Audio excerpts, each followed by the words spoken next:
Good morning, this is David Kyle with Texas Dependable Inspection Services, and this morning we're looking at a brand new construction home that has spray foam insulation. As you can see behind me here, I'm in the attic and we're kind of going through this. I love spray foam insulation. It is a very efficient way to insulate a home. It's referred to as an encapsulated envelope or the thermal envelope.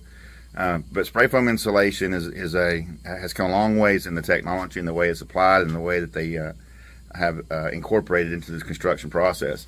Now, there's a couple of things about that is because you have to really have the envelope sealed. That's the main point of it.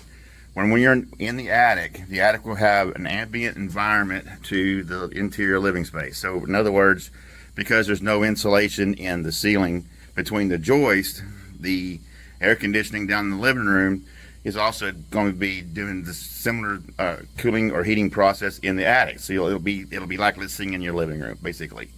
But there's a couple things here that I want you to take a look at with me. So I'm going to flip the camera around and show you what the first thing I found was the attic access. Excuse me. The attic access is in the garage. It's not insulated.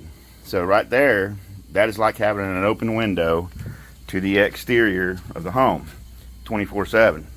Even with that thing closed, it's going to leak the cooling and the heating property of the HVAC equipment. So looking through the attic, spray foam insulation, that's the ceiling in the rooms. There's no insulation there, it's just drywall.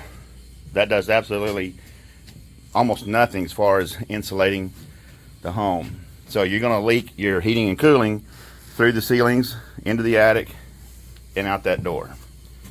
Next thing I saw was that. That is a power vent in the insulation, in the thermal, spray foam insulation. So when it kicks on, it's going to suck out all of the air inside this attic space that's meant to be cooling the interior space. It'll pull in the hot or cold air through that opening, pass it through, and blow it right out through there. So that is wrong. We don't want that on a thermal envelope. I mean a spray foam thermal envelope.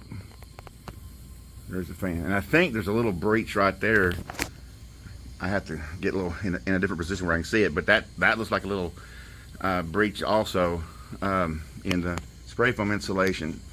So that's just one of the things that we look for when we're doing these homes with spray foam insulation. Not supposed to be having breaches like that in the thermal envelope. It'll greatly reduce the efficiency of the heating and cooling equipment and drive up your costs to own the home.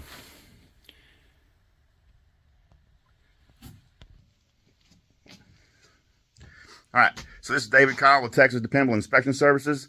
Thank you so much for watching the video. Number is 972-210-1349. Thanks so much and have a great day. God bless.